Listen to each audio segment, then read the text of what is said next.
Hi, this is Sandy Jo from rhinestonetemplates.com, and I am making a Cowgirl template today, and I wanted to show you guys how exactly I do that with my RTTF typable fonts. And I'm going to be using the Sweet and Sexy font. So what I do is I go up to my my fonts under the True Type fonts. This is in WinPC 2012. It works the same in all my other programs, DOS and all the other ones that I use as well too. But go ahead and you grab your font and you just go ahead and you just type out, whatever it is that you want to type, and that's Cowgirl. And as you can see, when you generate a font, it comes in really, really small. So what you need to do is you need to enlarge that particular font up, and when it's smaller like that, some of the things don't look perfectly round, but they are. If you enlarge it like this right here, you'll see that the circles are really nice and round. But you need to enlarge it when it's a TTF font. When it's just a RTEPS font, you do not need to enlarge it. It's ready to cut. And then how I go ahead and I size my stones here to know I have the right size of what it's going to cut for. I want this to actually be a 14SS or a 10SS stone on the outside, and I'm going to have a 16SS or a 20SS actually in the middle. I want a nice big difference between the two stones, so it shows really well. So I just make a rectangle or a circle or whatever, and I just go ahead and I apply my dots to that. I make it a different color and take my pen color off on the outside so I can see really well the real size it is, and then I just come up and I drag my my stones over to the particular dots and size up that way and see if, like I'm looking at this one right here, what is the what turns out the best here as far as size, and that looks pretty darn good. And that's actually what I've done. I'm going to zoom out. I did that over here on this one, and so I'm going to delete this, but that's how you size it up. Or I do have a sizer that if you don't have a program to do it, I can help you size too. This one right here, I believe, is what I originally just first typed out.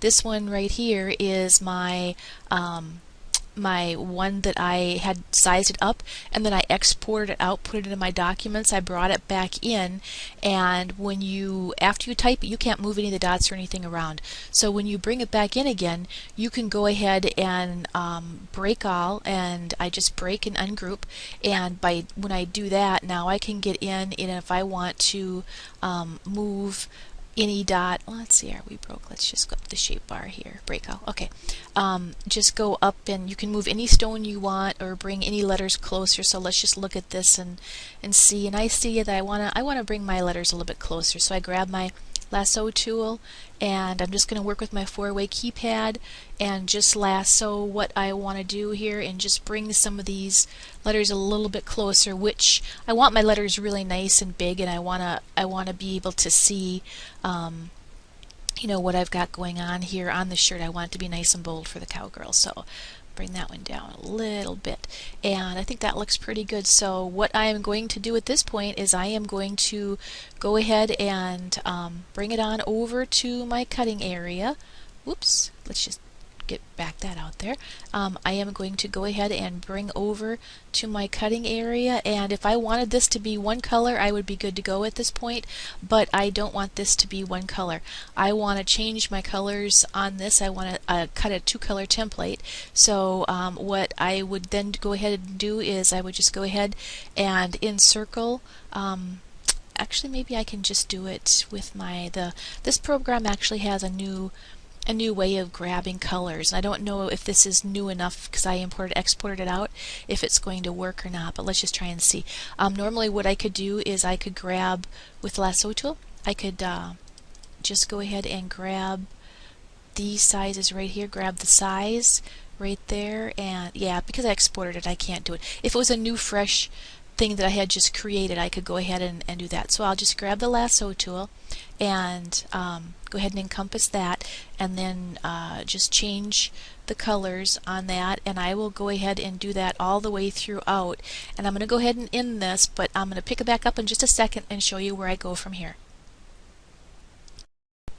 Okay, this is where we left off for a second, and we are back, and I am going to go ahead and just continue with going ahead and grabbing with the lasso tool the larger stones. You do it just by going and doing that. If you grab one that you shouldn't have, you just come back in and make it the right color.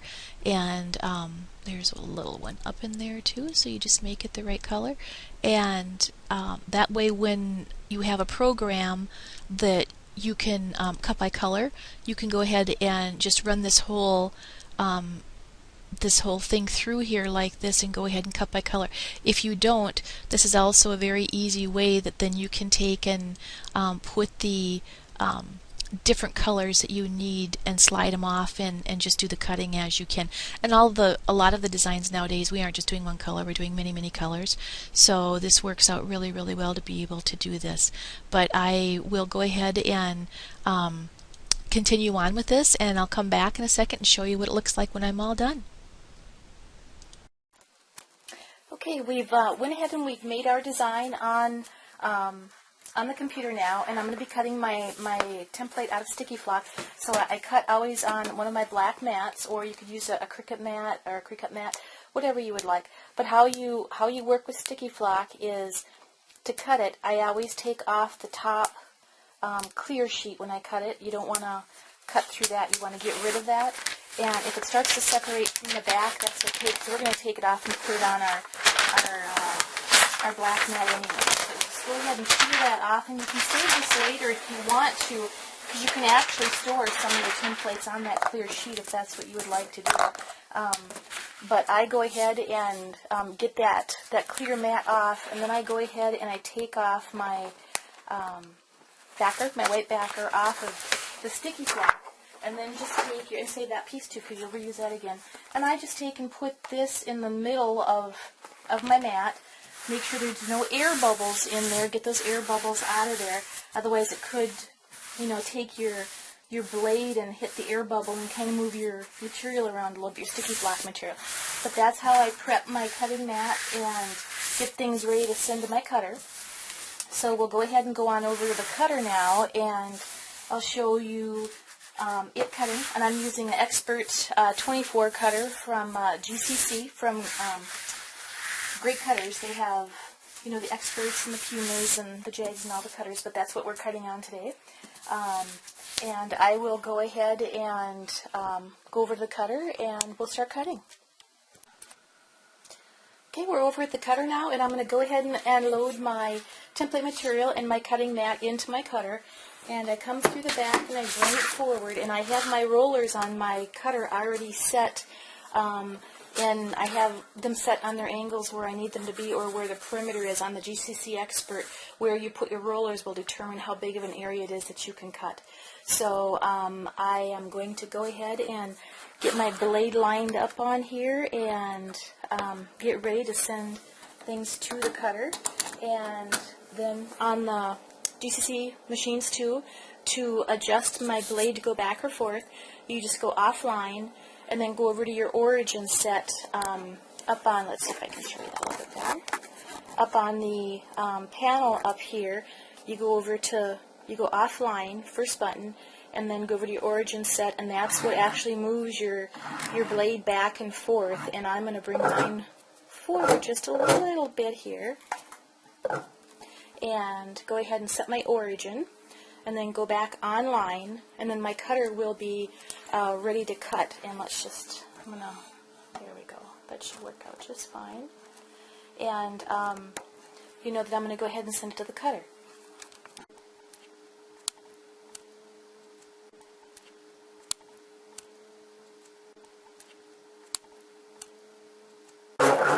Okay, we're back over at the cutter, and the cutter is cutting out the object stuff, cutting out the Cowgirl in black, and I will let it go ahead and let it do its cutting, and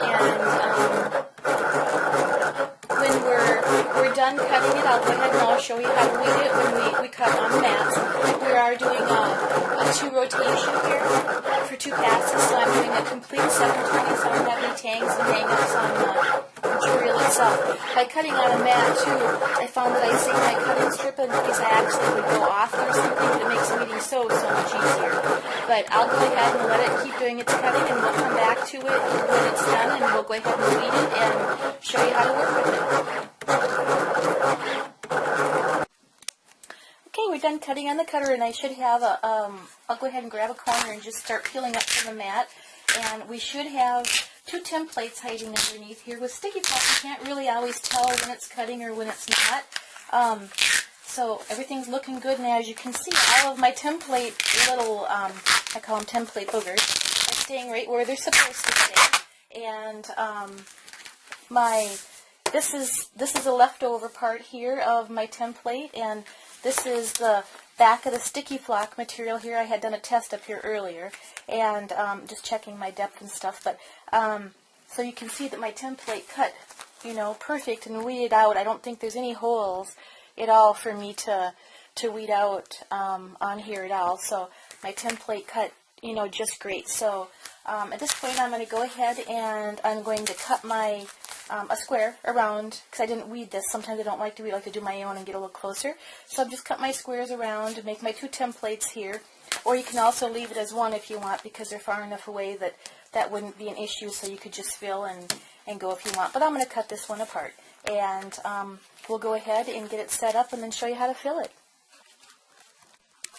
Here's a little tip for you on your workstations. I'm just getting the Sticky Flock workstation ready at this point, and I like to take a lint roller or a lint sheet and just run it over my workstation so that I make sure I don't have any dust or debris or baby powder from dusting the green rubber templates or anything like that left over, any hair that's going to pick up on my transfer tape. So just every time before you do a nice production or you're working with your sticky flock and or your other materials, just take care of your workstation, and it will last for a really, really long time for you. So just take a little lint roller of some kind and just pick up all the extra debris that you have sitting on top of your workstation before you get started.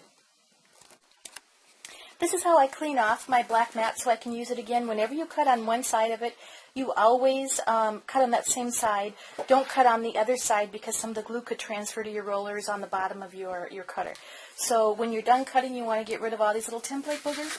So you just go ahead and grab a squeegee from a Scion squeegee, and just go ahead and work those little dots off and get them going over into a corner. And just, I kind of take my hand and just kind of shield them and work them all up.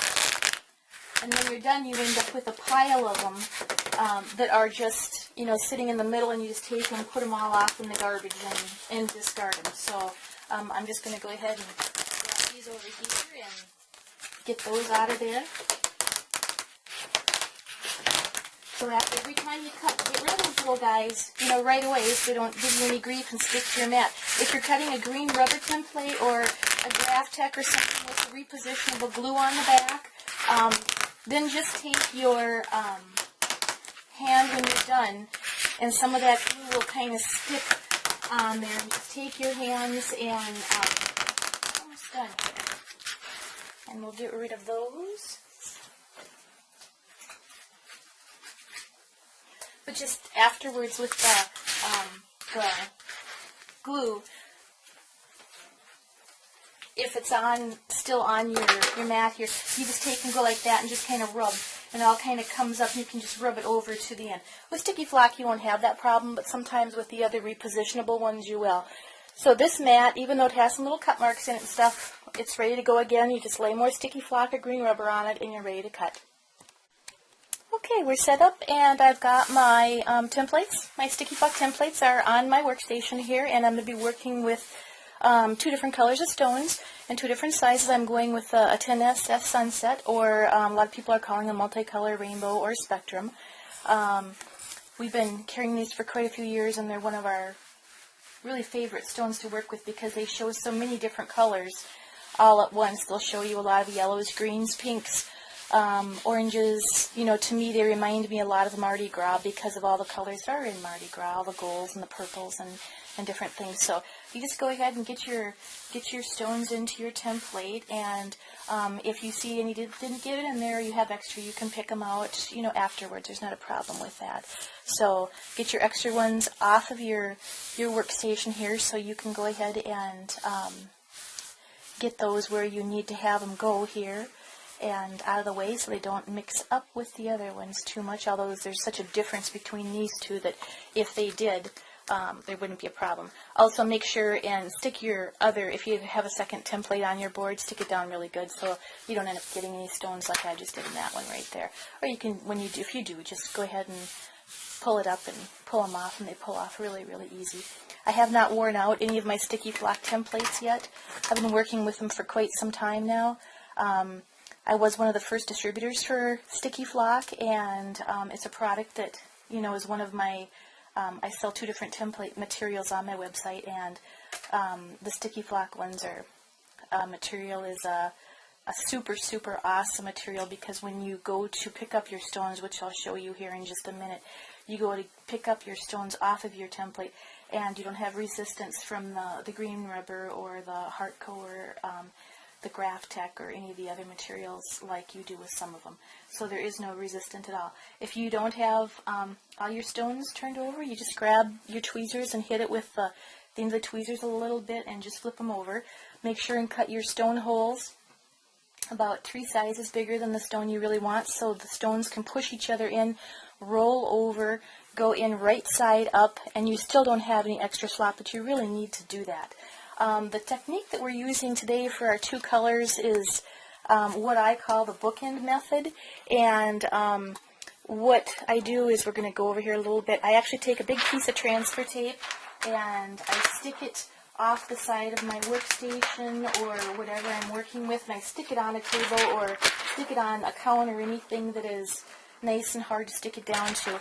And this one's a little bit bigger over here. So go ahead and just stick it down, and by doing that, you're stabilizing that so that when you lay it down, you can pick these stones up, and you don't have to work with a couple of different applications here. You pick up your stones, and then you can take, and if you, oh, there's an extra one there, okay. Then you can take and actually go in and lay it aside, you know, off to the side. You don't have to worry about it. Then go ahead and get rid of that template off your workstation. Bring this one back down, and you can position it. You can see where it needs to go by bringing your other, before you ever fill it with holes, so you don't have to worry about picking up holes in the wrong way.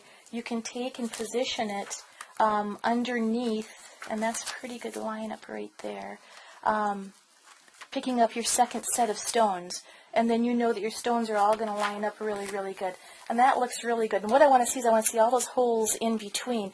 If I waited and did this once I had stones in my template, it would be a disaster, because I would pick them up and have to pick them off and do all kinds of stuff. So I like to do it, I actually like to do it ahead of time, and then I know that everything's going to lay just perfect. So again, just bookend that over, and you can do this with as many colors that as you work with. There's not an option of how many colors that you have to only do 2 or 3 or whatever. So we're going to go ahead and float in our large stones into our template here. And this is just a nice clear, these are Korean stones, and we're just going to go ahead and get a nice flow in there. The more stones you actually work with, the easier that they go into the templates.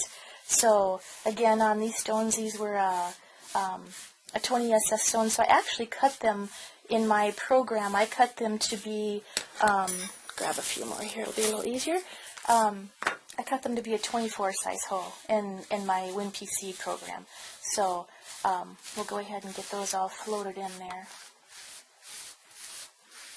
And if you have extra, just pop them aside. The big ones are really easy to set in hand and place too if you need to. So just go ahead and work those in there. Get your extra ones out of there so you can see where you're at and which ones need to be turned over. And I've got a few extras there, so let's just go ahead and slide those on into place. Sometimes with something that's this big and working with an inline outline font like this, there are times where, if it's just 1 or 2 stones for an eye on a dragon or something on that order, I might just even, just take and set them in there by hand. But, if you've got this many, I would definitely do a template, because it's going to be a lot easier for you to work with. And that looks pretty good. We've got an extra one there. That looks pretty good. I'm all lined up. So now I'm going to go ahead and grab my bookend piece with my sunset pieces on there. and I have it lined up, so I'm just going to go ahead and set them on down and let them pick up the stones and do a nice press on it. So it can pick up the stones. We're dealing with stones that have two different tables. We have a stone that has the 10SS has a shorter table. It's a shorter stone, and then we're dealing with a stone that's much larger, so it has a much larger table. So you just do a nice press over with your finger. Grab the corner again. If you miss a stone, you know, we can come back in and we can pick it up. There's one we missed. You just stick your finger on there. Oh, I see. There's a stone there. Okay, blocking it. An extra one. Not a problem. Okay, go back in, pick it up. Okay, and then that is how we make a two-color template. And we just did that Cowgirl now.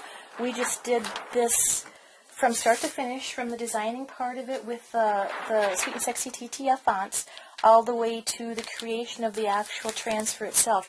Now that transfer is ready now to go ahead and put on a garment, and I'll actually press that in just a little bit, and I'll show you how that is for pressing too.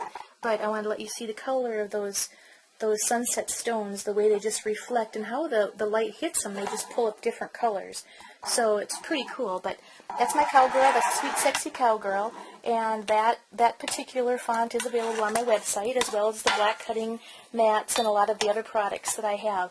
So check out my stones and different things, and if you have any questions, just let me know. I'll be glad to help you. I'll be making videos all along on different products here with the Rhinestone stuff that we all do with the templates and transfers and different things. And, you know, thanks for watching, and I will press this, and we'll be back. Hi, this is Sandy, and we're back now, and I'm getting ready to press my shirt, and I'm going to go ahead and press in a crease so I have a nice center line. And how I do that is I just take my shirt and fold it in half, sleeve to sleeve, and bring it down and set on my press. And I go ahead and I close my press, and because I'm using auto open, I don't click it down all the way, and just set it for a couple of seconds and let it do a real nice crease in there for me. Then I'll take and put it on my table here. I can pull it out a little bit and adjust it, you know, on my table for the actual pressing of the shirt. I've got a real nice center line in here, and I'm going to go ahead and put a product in the middle of my shirt to protect it. And you can use a Teflon sheet, a piece of parchment paper. You could use the Rhino pads or the soft fusion pads that we have on our website, rhinestonetemplates.com. And you can use whatever's handy for you to use. So I go ahead and I insert that. If you didn't do this, you would have glue seepage all the way through the shirt.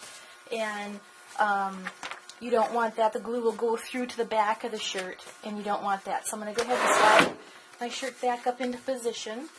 And I'm going to bring it back down here. Let's go ahead and size up our transfer too. So in your Teflon or whatever you have in the middle of your shirt, make sure you don't have any wrinkles or anything on your shirt, because that will, or on the Teflon that comes through, that will show through onto your shirt and make a permanent crinkle. I'm going to use my spacer here. I space up from my collar. I have my center line coming down. I'm going to go ahead and put my spacer up there, and that spacer shows me exactly where I want my image to be, and that looked really good. So now I just take my, I take the transfer, the Cowgirl transfer that we need, and I go ahead and I fold it over to the middle, and then I go ahead and just make a crease on both of the two ends of the transfer. And the reason I do that is it makes a little crinkle in it, so I can take and line up my on my spacer where I want my image to start at. But then I have the two lines in my transfer as well that I line up with the line that I creased in, and so I've lined up vertically and horizontally. So then I just remove my spacer and get it out of the way. Lay your transfer down. You know that everything is nice and straight and lined up and at the perfect distance from where the top is. I slide my shirt back in, get it ready. I've got my product on the inside that is going to go ahead and, oh, I have one stone that's turned over there. Let's grab that. always make sure and do one check too before you actually press your shirt, just to give it a good look over, just to make sure that everything is how you want it to be. And I had one stone that was turned over, and I'm really glad I caught that now, or that would have meant the whole shirt would have not been a marketable shirt. So there we go. Okay, so I got that all ready to go, and I'm going to go ahead and grab a piece of Teflon and put another piece of Teflon over the top to protect my shirt. I also put Teflon on my heat press to protect it, but this one is also to protect my top of my plate too on my heat press. So I'm going to go ahead and close it. I press all of my stones at 385 degrees, and I press them for 20 seconds. I like to cold peel my transfers off because I don't like to break the seal between the glue and the garment. And our press will open up here in just a second, and we'll go ahead and take off our Teflon, and we will let this cool just a second. I'm going to remove from the inside as it's cooling. I'm going to remove our the piece of protectant that I had inside, and we'll go ahead and give that a shot here and peel this off. The transfer that I tape, there are a couple different, or tape that I use there's a couple different kinds. There's a Mylar and there's a silicone, and I prefer to use the Mylar tape. It's a little more economical, but I also like the feel of it. I like how it works with my products. The silicone, it seemed to me that it just didn't fit for me. It might fit for other people, but just not for me. You can see that our Cowgirl shirt turned out great, and you can see all the great colors, but now we're not quite done yet. When a lot of people, this is where they stop, but this is not where I stop. I give it 2 more presses, and the reason I do that is I want to make sure that the glue is sealed through all the way to the back of the garment. And so I turn my shirt inside out, which I've done. I load it up on my tray. Make sure you don't have any crinkles at all, because you could, by heating those stones back up, you could make a crinkle in it permanently. Then when you've got it loaded back up, and you can reuse some of your transfer tape if you want. If there's enough sticky on it, go ahead and reuse it if you want. I know there are some people that just have a little shelf next to them. They just stick it to the shelf next to them. It's totally up to you if you feel that there's enough stick left to be able to do that. So I'm just going to go ahead and give this another shot here for a press, and the shirt is inside out. So this is the front, right where the back of the stones would be. And I'm going to go ahead and, again, I have a auto open press, so I'm just going to go ahead and hold it down for a few seconds just to heat that glue up on the back again and have it go through those fibers just a little bit more. And I'll go ahead and open it. And I can see, and you can probably see too, over here, look how that glue now is coming through and showing through the back. And that means to me that the glue has gone and set into the fibers really, really good. And I won't have people coming back and bringing the shirt back where the stones are going to fall off or get dislodged or whatever. The shirt that I'm pressing on is a district thread shirt, a scoop neck, and I either got it from Sanma or S&S Activewear. I'm not quite sure which one it was. I do one more post press down the top. And again, put your product inside to protect so the glue doesn't come through onto the back of the shirt. The last thing you want to do at this point when you've got a great looking shirt is wreck it by glue showing through on the back. And the worst thing is when you see people walking around and they've actually got glue spots on the back of their shirt. The shirt is great from the front, but they've got that glue on the back. So again, I'm going to cover it. You can never have enough of the Teflon sheets or parchment paper or whatever it is that you like to cover your garments for. Again, I'm not going to close my press all the way. I'm going to go ahead and just give it a good 5 to 7 second post press there on the top. And when I'm done, this shirt is done. It's 2 extra presses. It takes you a couple extra seconds, but ensures that those stones are really nice and tight on that garment. And this is our garment when we're all done. And I have not lost stones on any of my garments as of yet, knock on wood. But you can see that. I hope you can see. I can't quite tell by the camera here, but you can see that everything turned out great. And if you have any questions or you need any help, let me know. At rhinestonetemplates.com, we create custom templates for you, but we also do a lot of download designs where if you have your own cutter and your own material and you want just somebody to make a design for you and you can cut yourself, feel free to send us an email. We'll be glad to work with you. We also do custom transfers for people for putting on the shirts themselves. So if you need any custom transfers made or download files or rhinestones or any of the supplies, sticky flock or the green rubber or any of the true typeable rhinestone fonts that I create, just check out the website. And if you have any questions or any ideas that you'd like to see a video made, just let me know. It's Sandy Jo at rhinestonetemplates.com. Thank you.